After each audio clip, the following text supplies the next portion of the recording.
The ultimate survival story. I'm Jason Horton. I'm Rebecca Lieb. And this is Ghost Town.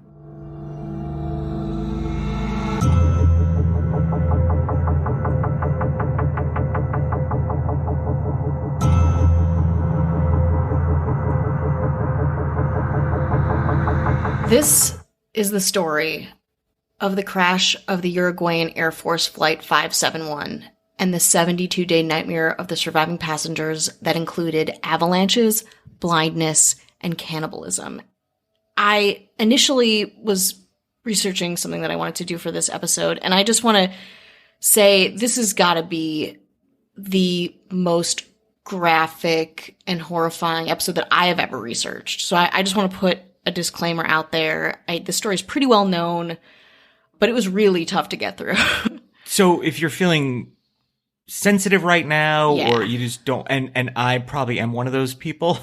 Sorry? I'm actually saying this to myself. Yeah. Just either brace yourself or maybe skip this one or wait for another time where you're more prepared for it. And when I think about the ones that we've done that are really graphic, they are hard and they include a lot of victims, but this is like there's no evil person. The evil person is the mountains. It's all victim stories. It's all survival. Circumstantial. Yeah. I mean, it's just like the hits keep coming. So I just want to say that. I'm going to put that out there. It's a really compelling story. Again, it's a story of human triumph, all of that. On October 13th, 1972, members of the amateur Old Christians Club rugby union team from Montevideo, Uruguay, were scheduled to play a match against the English rugby team, Old Boys Club, in Santiago, Chile.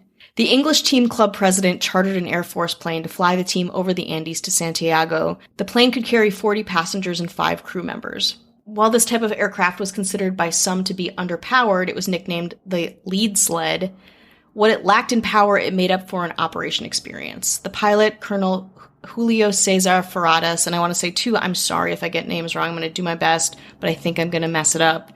But I'm trying to be as respectful and as loyal to pronunciations as I can.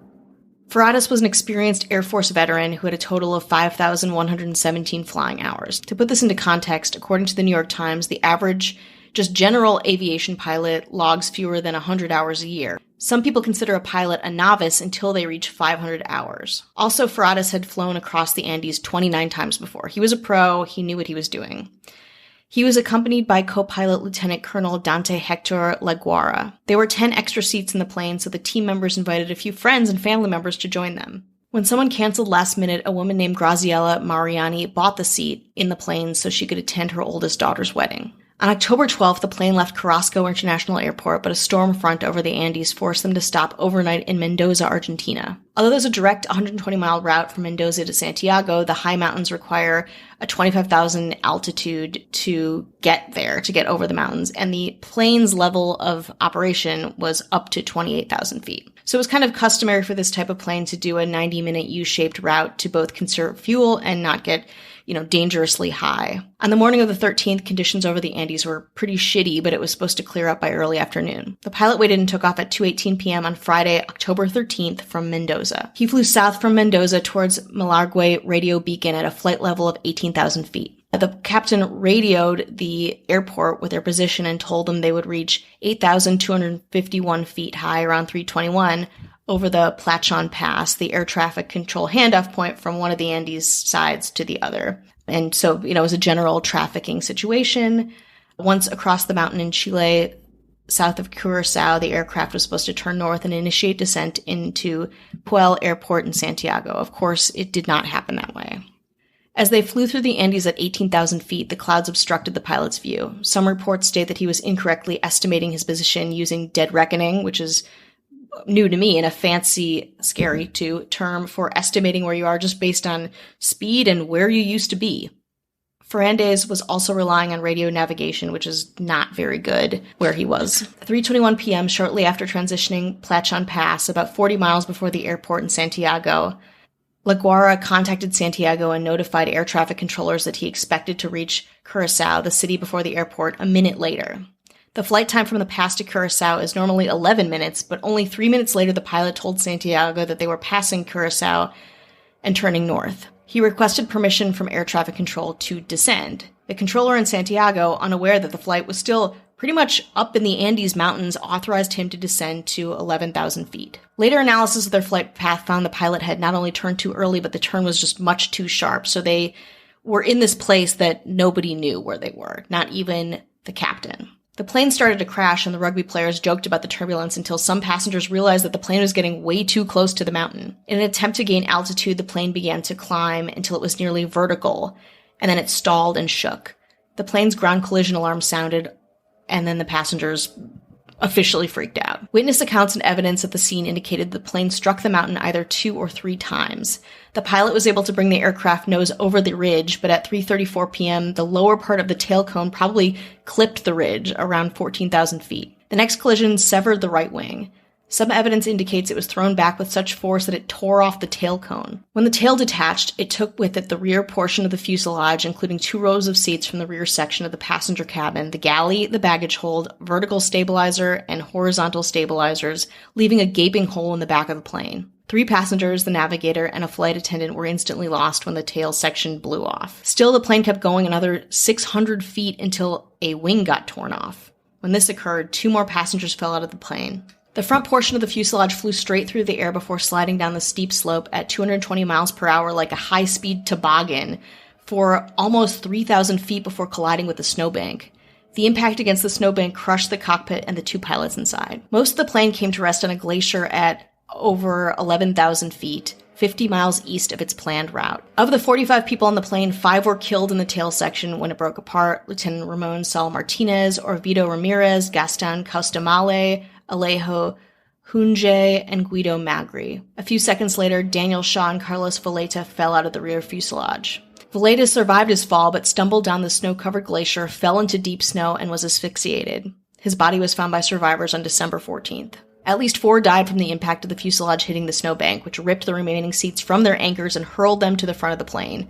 Team physician Dr. Francisco Nicola and his wife Esther Nicola, Eugenio Parado, and Fernando Vasquez, who was a medical student. Pilot Ferradas died instantly when the nose gear compressed the instrument panel against his chest, forcing his head out of the window. Co-pilot La Guara was critically injured and trapped in the crushed cockpit. He asked one of the passengers to find a pistol and shoot him, but the passenger could not bring himself to do it. 33 passengers survived the initial crash, although many of these were people that were already seriously injured, with wounds including broken legs from the aircraft seats, which literally snapped their legs during impact. The penetrating smell of plane fuel spread and made many scramble, if they could, outside of the wreckage in fear of a fire or explosion. Canessa and Gustavo Zerbino, both second-year medical students, acted quickly to assess the severity of people's wounds and treat those they could help most. Survivor Nando Parado had a skull fracture and remained in a coma for 3 days. Enrique Platero had a piece of metal stuck in his abdomen that, when removed, took out a few inches of intestine with it. Both Arturo Niguera's legs were broken in several places. None of the passengers with compound fractures survived. Now back in Chile, the Air Search and Rescue Service was notified within the hour that the flight was missing and sent out 4 planes that searched the mountains the rest of the day. The news of the missing flight reached Uruguayan media about 6 p.m. that night. A grim realization set in. The plane had come down in one of the most remote part of the Andes. Unknown to everybody, the flight had crashed about 13 miles from an actual abandoned resort called Hotel Termas that might have provided them some kind of shelter. During the first night, 5 more people died: co-pilot La Guara, Francisco Abal, Graziella Mariani, Felipe Maquin, and Julio Martinez Lamas. Passengers removed the broken seats and other debris from the aircraft and fashioned a kind of a crude shelter. 27 people crammed themselves inside of the broken fuselage, which is about 8 feet by 9 feet. To try to keep out the cold, they used luggage, seats, and snow to close off the open end of the fuselage. They also improvised in other ways.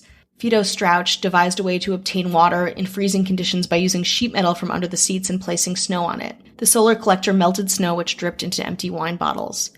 They removed the seat covers, which were partially made of wool, and used them to keep warm. They used the cushions themselves as snowshoes. Marcelo Perez, captain of the rugby team, assumed leadership and the responsibility of food. The survivors had extremely little food between them: 8 chocolate bars, a tin of mussels, 3 small jars of jam, a tin of almonds, a few dates, candies, dried plums, and several bottles of wine. During the days that followed the crash, they divided this into very small amounts to make their meager supply last as long as they could. Snow blindness, which was new to me, was also a huge problem. This is when your eyes are exposed to much sunlight or like sun reflection as you might when you're in a lot of snow. Snow is very reflective. It causes a painful deterioration of the cornea, kind of like a really bad sunburn on your eyes. To prevent this, Strauch, kind of the de facto inventor of the remaining people, improvised sunglasses using the sun visors in the pilot's cabin, wire, and a bra strap. On the second day, 11 planes from Argentina, Chile, and Uruguay searched the Andes, a few planes even flying pretty close to the crash site. Maddening. The survivors tried to use lipstick recovered from the luggage to write an SOS on the roof of what remained of the plane, but quit after realizing they lacked enough lipstick to make anything visible from the air. They saw 3 aircraft fly overhead, but could not get their attention, and none of the aircraft crews could spot, again, the white fuselage in the white snow. Nando Parada woke from his coma after 3 days, and he was given a single chocolate-covered peanut, which he survived on for 3 days. When he woke up, he also learned that his 19-year-old sister, Susanna Parada, was severely injured. He attempted to keep her alive, but with nights that went to almost negative 22 degrees Fahrenheit, she would die on day 8. And I just want to also say that most of these people, these rugby players, they were really young. They were like 19, 20, 21, 22. So think about that also just in terms of survival, but also just being that young and realizing how much trauma that they went through. It's pretty astonishing. To add to this already horrific situation, the remaining 27 survivors were not used to the cold. Most of them lived by the sea. Some had never seen snow before, and none had experienced snow at this high altitude. Eventually, of course, the food ran out. The group tried to eat parts of the airplane, like the cotton inside the seats and the leather, but that made them physically ill. A light of hope came when the survivors found a small transistor radio jammed between the seats and the aircraft that they could use to get radio signals. But of course, that was a good thing. A bad thing was, on their 11th day on the mountain, all of the survivors learned on the radio that the search efforts were canceled 3 days before. The searchers concluded that there was no hope and terminated the search. They hoped to find the bodies in the summer when the snow melted. So imagine hearing that about you. You've already survived on a radio. Brutal. But it gets worse. Starving, cold, and knowing that rescue efforts had been called off, the people still alive agreed that if they died, the others should eat them in order to survive. So this is really the kind of the famous part of the story, which it shouldn't be. You know, it's a level of survival that is really, horrible and brave and just something that you have to consider and do if you're in an extreme and horrific situation like this. Survivor Eduardo Strauch described the decision to eat the dead. And at the beginning, when I realized it was what I was going to do, my mind and my conscience was okay, but physically it was very difficult to get in the first day.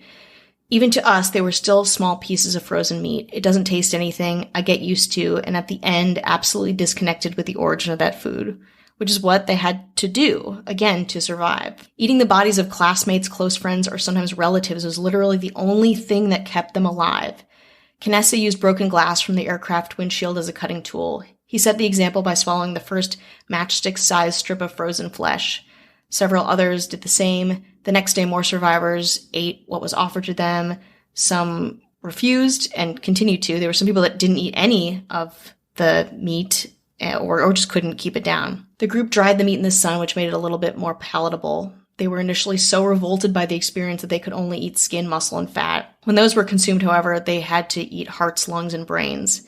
They got a half-pound ration per day around noon. Again, all in the name of survival. What was an interesting part of it, too, and something that they had a hard time with and then helped them through this incredibly extreme and terrifying circumstance, all of the passengers were Roman Catholic. Eating other people was obviously horrible and looked upon as damning, but it also helped them rationalize their actions, connecting it to the Holy Communion. Javier Methal and his wife Liliana, the only surviving female passenger, were the last holdouts of the group to get into cannibalism, but the idea of communion or the Eucharist helped her, Liliana, do what she needed to do to survive. A few of the survivors became insistent that the only way to get out would be to climb over the mountains and search for help. Because of the co-pilot's dying statement that the aircraft had passed Curacao, the group thought that the Chilean countryside was just a couple miles away west. So they were still clinging to the idea that what the pilot said was right, which is a huge, huge difficulty in them getting rescued, obviously. This was true. The Chilean countryside was a couple miles away, plus like 50 miles. Survivors tried to venture out and explore, but altitude sickness, dehydration, snow blindness, malnourishment, and the cold made traveling any distance nearly impossible. So let's take a breather from that for a second, just to decompress. This episode of Ghost Town is brought to you by Yarn. Yarn offers everything true crime, from their chat fiction stories to choose your own adventure experiences and now full audio dramas. My favorite is their latest podcast, Strange Street, where you follow the main character Cece into this mysterious alternate universe. It had me guessing the whole time. If you love true crime podcasts like I do, then this is for you. Are you running out of shows to binge? Same here. Now is the perfect time to check out some of the hit series on the Yarn app. Millions, yes, millions have already binged some of their top series like Mystery Dog, Modern Dating, and Haunted Camper. With over 27 million downloads, Yarn is a must. Their format is different than the traditional TV series. Imagine binging your favorite characters and series through text interactions right through your phone, almost making it real. Addicting, right? Download Yarn now. Tap through the most addictive and immersive stories today only on Yarn. Trust me, with over 27 million downloads, Yarn is a must-play. Download Yarn for free on the Apple App Store or Google Play. That's YARN. Download it today to watch, read, and listen to all your favorite fiction stories. From steamy to horror, Yarn has it all. Hi, hello, how are you? Hi. Checking in. Woo. Well. How's life? Is it okay? Are you hanging in there? Are you okay? I'm hanging in there. Yeah, we're doing it. We're still doing the thing. We're still doing the thing. The thing is still happening. And I hope that your new year is treating you better than the old year. Got a nice review on Apple Podcasts. Oh, that's nice. Appreciate it. You know, we take some hits, but this one was nice. It's from Yale Grad 32. Oh. So they should know. A Yale grad enjoys the podcast. Read some reviews saying rather unkind things, so I wasn't expecting much, but I found myself seriously entertained over a very long flight, and the title is Binged Over a Flight to Hawaii. Oh, wow. I hope you're being safe. You hope to hopefully a nice, enjoyable, restful vacation from your studies. I don't know. I'm just speculating. Sure. Anyway, we'll take it. Thank you so much. Yeah, I hope you don't listen to this one on your flight, but we're happy for good reviews. We would love more of them. And God, any enjoyment. You know what? I'll embrace that. I'll take that. Hello to all of our listeners, of course, and all of our patrons. Mm-hmm. Patreon.com/ghosttownpod. We should have a bonus episode up by the time you hear this. Ooh. We have that cooking today. Yeah. I want to say hello to our government. Hello. Brandon Gaddis. Hi. Ashley Matson. Hello. Ben Forsyth. You. Mayors and Governor Chris Witt. Hello. How you doing? There should be some new videos at youtube.com/Jason Horton. Something from Strange Year out there. A little fun. I'm into strange stuff. I'm into weird stuff. I know. I just listened to the Disney Club one that you did. The Videotopia. Yeah, Videotopia. Weird, right? It's just like, it's like a snapshot into the weirdness, the continuing weirdness of Disney and what Disney does to appeal to more people as if they need that. It was great. I feel like I've made the comparison that, Disney trying to have, every arm of entertainment in some way if they can. And obviously Disney Plus is very successful, and they've done many, many successful things. A lot of misses, some things didn't work out, but I feel like Amazon does a similar thing, where they try to find their version of that, like, whether it's manufacturing or whether it's food or whatever the case may be. So I found some similarities in them, but they're both two startups. So who knows what's going to happen to them if they're going to they play may not out. survive. Yeah. Until they do, though, let's, continue to support small businesses. Yeah, exactly. Local small businesses like Disney, Netflix, Hulu, Amazon Prime, two different things. But not the huge corporate conglomerate that is Ghost Town. No. We are monsters. We are industry, baby. We're just moving 24/7. You can't stop us. You can. It's pretty easy. Oh, yeah. Just leave us another bad review. That'll stop us in our tracks. Yeah, that's true. That'll put me into a tailspin for a week and a half. No problem. It's fine. I'm an entertainer. Do you want to go back into a tailspin, I guess? Let's go back into a tailspin. Clearly, this is difficult. But again, I think retelling the story is worthwhile. But oh my goodness, we got more to get through. On October 28th, around midnight, 17 days after the crash, an avalanche hits the plane. Whew. The survivors were sleeping inside of their fuselage shelter when it happened. The snow filled their sleeping area and killed 8 people: Enrique Platero, Liliana Methal, Gustav Nikolic, Daniel Maspons, Juan Menendez, Diego Storm, Carlos Roque, and Marcel Perez. The death of Perez, again, the team captain, the leader of the survivors, and Liliana Methal, who had been kind of a mother to the group, and again, the last woman survivor in their group, was something that hit the group really hard. Those alive, though, were trapped inside and realizing that they were running out of air. Nando Parado found a metal pole from the luggage racks and was able to poke a hole in the fuselage roof, providing some ventilation. With considerable difficulty, on the morning of October 31st, they dug a tunnel from the cockpit to the surface, only to encounter a furious blizzard that left them no choice but to just stay inside the fuselage. So they were stuck in the plane for 3 days with 3 feet of headroom, together with the corpses of those who had died in the avalanche. Perez, their leader, was dead, so cousins Eduardo and Fido Strauch and Daniel Fernandez assumed leadership. On the 3rd day, they began to eat the flesh of the newly dead. Thankfully, a little bit of mercy occurred when the blizzard dissipated and they realized that they would need to really start considering getting out of there, forming an expedition team. After discussion, this team included Roberto Canessa, Nando Parado, Numa Turcati, and Antonio Vitztin, along with some others. They were allocated the largest rations of food and the warmest clothes. They were also spared the daily manual labor around keeping up the crash site that was essential for the group's survival so they could build their strength.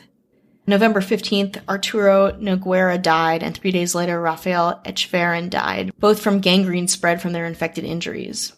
Numa Turcati, who would not eat human flesh at all, died on December 11th, 60 days after they crashed, without eating anything but the very initial rations. He only weighed 55 pounds. Also on November 15th, the expedition left camp. After a couple of hours, the group found some more parts of the plane's tail, and with it, a box of chocolates, 3 meat patties, a bottle of rum, cigarettes, extra clothes, comic books, and a little medicine. They also found the aircraft's 2-way radio. The group decided to camp that night inside the tail section, and they built a fire, stayed up late, talking and reading comic books. The next morning, they kept going, although they did almost freeze to death on their first night sleeping outside, their second night of the expedition. They decided it would be wiser to return to the tail, remove the aircraft's batteries, and bring them back to the fuselage so they might power up the radio and make an SOS call to Santiago for help. Unbeknownst to any of them, though, the electrical system was a different voltage battery than the battery that they had, so it really would have never worked. They realized that they would have to climb out of the mountains if there was any chance at all of rescue. Of course, on the return trip, they were struck by a blizzard. One of the expedition members laid down to die, but Parado would not let him stop and took him back to the fuselage. In another tiny bit of hope or good news, the survivors heard on the transistor radio that the Uruguayan Air Force had resumed searching for them. It was now monumentally apparent that the only way out was to climb over the western mountain range. Using insulation from the rear of the fuselage, copper wire, and waterproof fabric that covered the air conditioning of the plane, they made a sleeping bag, which they realized was the only way that they could even consider sleeping outside again in the Andes freezing temperatures. You might be wondering, too, what were these people wearing during all this? For example, Parado, there's a description of what he wore for the 2 months that he was trapped outside. 3 pairs of jeans, 3 sweaters over a polo shirt, and 4 pairs of socks wrapped in a plastic shopping bag. That's what they wore, that's what they slept in, that's what they existed in. On December 12th, Nando Parado, Roberto Canessa, and Antonio Vitzin left to climb the mountain. Over 10 days, they went 38 miles. Again, they thought they were much, much closer than they actually were, so they only brought a 3-day supply of food. They had no gear, no map or compass, and no climbing experience, and climbed pretty much straight up a very vertical mountain in sometimes waist-deep snow. That night, camping on the mountain in the freezing cold, Canessa called it the worst night of his life. On the second day, he thought he saw a road to the east and tried to persuade the group to head in that direction. Parado disagreed, and they argued and kept going the way that they had intended. And actually, if they had taken that route, apparently they would have been rescued a lot sooner, which is, again, very painful bits of information to ingest as you're going through the research for a story like this. Morning 3 of the trek, Canessa stayed at camp. Vitzin and Parado reached the base of the near vertical wall. They summited the peak thinking they would see the green valley of Chile to the west, but instead, so they summited this peak, they look around them and they just see endless snow-capped mountains in every direction. I can't even imagine what that would feel like to accomplish that much, get out there, exhaustion, cold, malnourishment, and just to see that. So they rejoined Canessa at the camp, and at sunset just drank the rest of the cognac they found in the tail section. Parado said, "Roberto, can you imagine how beautiful this would be if we were not dead men?"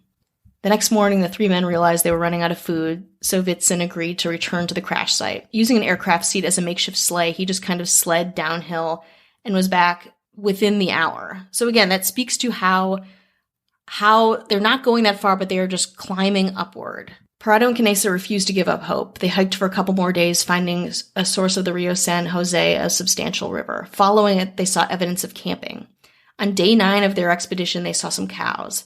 That night, Canessa said to Parado that he could not go any further. As the men gathered wood to build a fire, they saw 3 men on horseback on the other side of the river that were leaving. As they were leaving, Parado called out to them, but the noise of the river made it impossible to communicate. One of the men across the river, again, as they were leaving, saw Parado and Canessa and called back tomorrow. The next day, mercifully, the men returned. Parado scribbled a note, attached it and a pencil to a rock with some string, and threw the message across the river. The note said, "I come from a plane that fell in the mountains. I'm Uruguayan. We have been walking for 10 days. I have a wounded friend up there.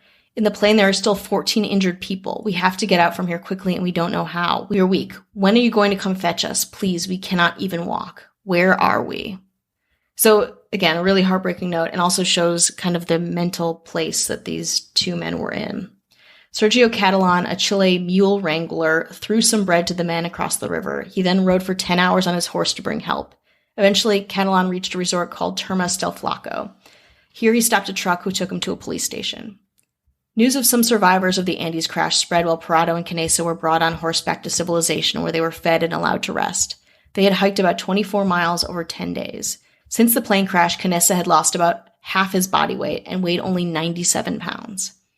On December 22nd, 1972, the 2 helicopters carrying search and rescue personnel reached the survivors. Only half of the survivors were able to be taken in the helicopters. 4 members of the search and rescue team volunteered to stay with the 7 survivors remaining on the mountain. This was the final night in the fuselage. The second flight of helicopters arrived the following morning at daybreak. They carried the remaining survivors to hospitals in Santiago for evaluation. They were treated for a variety of conditions, including altitude sickness, dehydration, frostbite, broken bones, scurvy, and malnutrition. They had been on the mountain for 2 months. When they were rescued, the survivors initially explained that they had eaten some cheese and other food they had carried with them and the local plants and herbs. Of course, that was not true. They planned to discuss the details of how they survived, including their cannibalism, in private with their families, but there were rumors that the survivors had killed some of the others for food. On December 26th, 2 pictures were taken by the members of the Andean Relief Corps of a half-eaten human leg, and they were printed on the front page of 2 Chilean newspapers, El Mercurio and La Terca de la Hora, who reported that all the survivors had resorted to cannibalism. The authorities and the victims' families decided to bury the remains near the site of the crash in a common grave. 13 bodies were untouched, while another 15 were mostly skeletal. Close to the grave, they built a simple stone altar and staked an orange iron cross on it. They placed a plaque on the pile of rocks inscribed, "The world to its Uruguayan brothers close, O God to you." The glacier where all of this happened was later named the Glacier of Tears. But I would like to not end this story on a horribly, horribly depressing note. I read a lot of survivor interviews that were actually incredibly uplifting. Obviously, so thankful that there were survivors.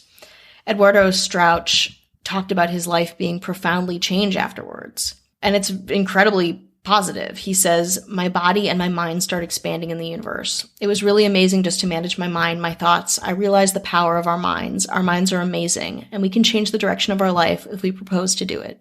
So that is the story of the Andes flight disaster, and whew, that was a hard one. And there's the movie, is it Alive? Alive. I couldn't watch it. Yeah. It's just too much. Yeah, and I remember that movie. I've only watched it once, and I couldn't watch it again. It does a really good job of kind of hitting the points of the story and really showing the bonding that happened during this horrific, I keep saying horrific, but it is horrific. Yeah, really, really difficult. And I think that's how most people know about this. But all of the survivors have written books. They do interviews. Like, they're pretty vocal about the experience that they went through. It's also, they kind of reluctantly and not voluntarily provided some kind of research on survival and the human spirit and what you could do to overcome things, especially when we talk about, when we complain about the things we all complain about. And I was just complaining earlier. And there's nothing wrong. I mean, it's very human to complain about things, in whatever size your world is at that time. But I think there's probably something valuable to get out of that you probably would not be able to get just by doing research and, putting, I don't know, what they would use, mice in a similar situation. And I think there's, just trying to find somewhat of a bright side on it. And the people that, survive get to live on and tell the story of the people that they, were together with. And it's good that, kind of something positive came out of it for some people, but it's a tough one. Yeah. I gotta keep my complaining in check for a little while. But take the day off of complaining, but then get right back to it. Oh, yeah. Tomorrow morning at daybreak, I'll get right back to it.